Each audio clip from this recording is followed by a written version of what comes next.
अभी कुछ दिन पहले एक चंद्रग्रहण की घटना हुई थी और चंद्रग्रहण की उस घटना के बारे में जानने के लिए मैंने न्यूज़ चैनल ऑन किया तो वहाँ पे एक आदमी बता रहा था कि महिलाओं को घर से बाहर नहीं निकलना चाहिए, सब्जी नहीं काटनी चाहिए, खाना नहीं बनाना चाहिए, खाना नहीं पकाना चाहिए।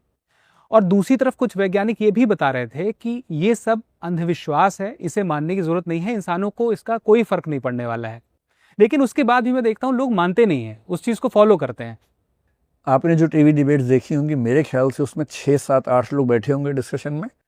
उन 8 में से वैज्ञानिक 1 या 2 ही होंगे, 5 या 6 धार्मिक लोग बैठे होंगे, है ना। ये हमारे टीवी का मिजाज आजकल है। ये मैं अंदाजे से कह रहा हूँ, मैं तो टीवी नहीं के बराबर देखता हूँ, तो पर मुझे अनुमान है कि टीवी की दुनिया में क्या चलता है। आपका सवाल है कि लोग क्यों नहीं मानते और ये लोग ऐसा क्यों कहते हैं, ये बात पूछना चाह रहे हैं ना।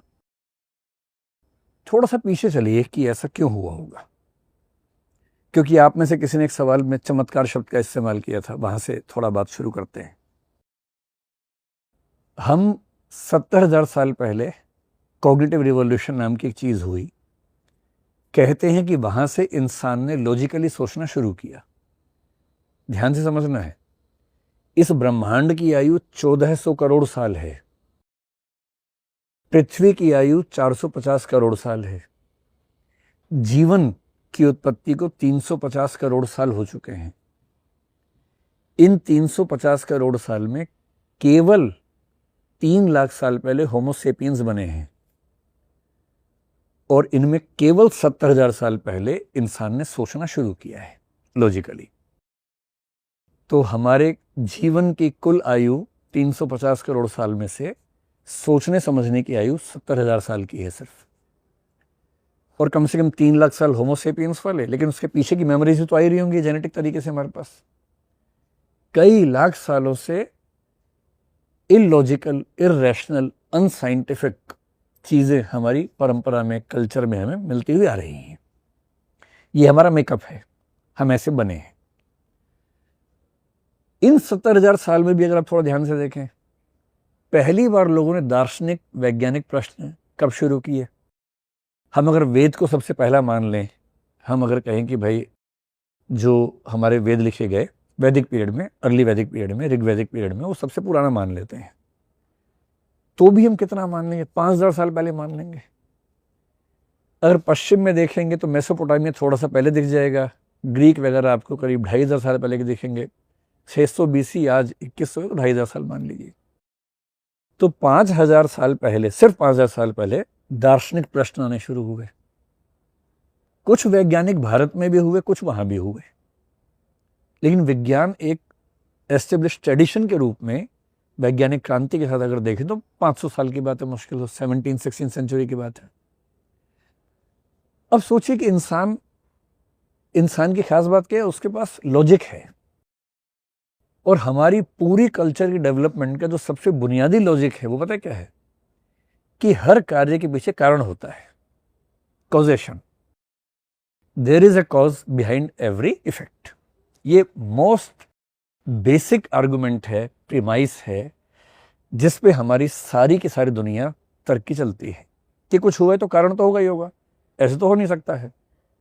अब पीछे एक दो लाख साल का सोच के देखिए कि सब लोग जग रहे हैं अचानक, इतने में अचानक दिन के 12 बजे सूर्य गायब हो गया और बादल नहीं है, अंधेरा हो गया अचानक, और अंधेरा होने के 10 मिनट के बाद फिर से सूरज चमक गया, वो दिन के 12 बजे हुआ। ऐसा कभी नहीं होता है। आमतौर पर एक व्यक्ति के पूरे जीवन में शायद इतना बड़ा दृश्य एक आध बार ही दिखेगा उसको। सब परेशान है कि ये क्या हुआ अचानक। अब उनको व्याख्या चाहिए कि क्यों हुआ, पता कुछ है नहीं उनको। फिर एक दिन क्या देखा कि शाम को 8, 9, 10 बजे चंद्रमा निकला, अचानक चंद्रमा लाल हो गया पूरा, फिर आधा गायब हो गया, होते होते पूरा गायब हो गया, एकदम लाल रंग का हो गया। उनको व्याख्या चाहिए इस चीज की, व्याख्या है नहीं। एक दिन अचानक बरसात के बाद देखा इंद्रधनुष निकला हुआ है। ठंडे प्रदेश में एक पानी के झरने में गर्म गर्म पानी निकल रहा है, वहां से गर्म पानी का चश्मा है। उनको रीजन नहीं पता कि इसके पीछे जियोथर्मल एनर्जी काम कर रही है, उनको नहीं पता इंद्रधनुष के पीछे क्या रीजनिंग है, प्रकाश के 7 रंग कैसे काम करते हैं, उनको नहीं पता है। उनको नहीं पता कि सूर्य ग्रहण का मतलब सिर्फ इतना है कि सूर्य जो है, मतलब पृथ्वी और चंद्रमा और सूर्य की जो गति है उसकी वजह से हमें थोड़ी देर के लिए सूर्य नहीं दिखता, क्योंकि चंद्रमा पृथ्वी और सूर्य के बीच में आ गया। चंद्र ग्रहण में पृथ्वी सूर्य और चंद्रमा के बीच में आ गई, उनको ये नहीं पता है। चंद्रमा लाल इसलिए हुआ क्योंकि पृथ्वी के वायुमंडल को चीर के वही प्रकाशीय किरणें पहुंच पाई जो लाल रंग की थी, क्योंकि उनका वेवलेंथ ज्यादा था। जिनकी वेवलेंथ कम थी वो पहुंच नहीं पाई, इससे लाल दिखा। इसलिए रोज सुबह चंद्रमा आपको आसमान लाल दिखता है, रोज शाम को लाल दिखता है। क्यों? क्योंकि उस समय जो सूर्य उगता है इस गति से उसकी किरणें जाती है, ना कि ऊपर से आती है सीधी। ऊपर से चीर के आती है वायुमंडल को, ऐसे नहीं चीर पाती हैं। तो केवल लंबी वेवलेंथ वाली किरणें जो आमतौर पर लाल होती हैं वही क्रॉस कर पाती हैं, तो आसमान लाल हो जाता है, चंद्रमा भी लाल हो जाता है। ये उनको नहीं पता है। जब नहीं पता है और लोग पूछ रहे हैं, व्याख्या करना जरूरी है, तो लोग क्या करते हैं? चीन में लोग मानते हैं कि एक आसमानी राक्षस है जो चंद्रमा को निगल जाता है। भारत में क्या मानते रहे? राहु ने डस लिया है। एक व्याख्या ये भी है कि हनुमान जी ने नाराज होकर सूर्य को निगल लिया था। ये व्याख्या भारत की नहीं है, हर धर्म में ऐसी व्याख्याएं हैं। मेसोपोटामिया में देखिए, रोम में देखिए, यूनान में देखिए, जहां जहां बहुदेववाद चल रहा था उन सब ने किसी एक देवता के नाम से व्याख्या कर रखी है कि इसने सूर्य को निगल लिया, इसने चंद्रमा को निगल लिया, क्योंकि साइंस नहीं है, नहीं पता है। आप आज टीवी चैनल की बात करें, भारत में 5वीं सदी में आर्यभट्ट हुए थे। आर्यभट्टी उनकी पुस्तक है। आर्यभट्टी में साफ साफ लिखा है कि सूर्य ग्रहण क्यों होता है, चंद्र ग्रहण क्यों होता है।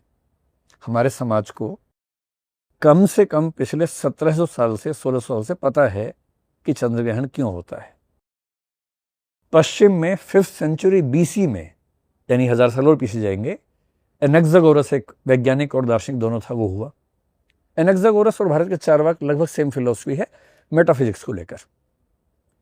एनेक्सागोरस ने साफ साफ लिखा हुआ है कि सूर्य ग्रहण क्यों होता है, चंद्र ग्रहण क्यों होता है, एकदम क्लियर है, कोई कंफ्यूजन ही नहीं है इसमें। उससे कुछ दिन बाद अरस्तु ने चंद्र ग्रहण के दिन चंद्रमा पे पृथ्वी की गोल परछाई देख के दावा किया कि पृथ्वी गोल है, इसीलिए चंद्रमा पर परछाई गोल पड़ रही है, चकोर नहीं पड़ रही है। ये सब पुरानी बातें हैं, पर वहां भी आज तक कई लोग ऐसा मानते हैं, यहां भी मानते हैं। क्यों मानते हैं? क्योंकि वैज्ञानिक ने अपनी लेबोरेटरी में साबित कर दिया, किताब में लिख दिया, पर वो किताब स्कूलों में पहुंची नहीं, स्कूलों में बच्चे पहुंचे नहीं, स्कूलों में अध्यापकों ने बच्चों को विज्ञान इस तरीके से पढ़ाया नहीं कि सच ये है।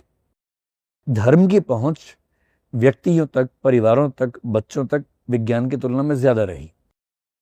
इसलिए विज्ञान द्वारा साबित करने के 1600 साल बाद भारत में, 2600 साल बाद यूरोप में, तब भी अगर चंद्र ग्रहण पे लोग डरते हैं तो इसका मतलब है कि विज्ञान नहीं पहुंच पाया है। और ये क्यों कहते हैं कि महिलाएं दूर रहें? आप उस खौफ को देखिए।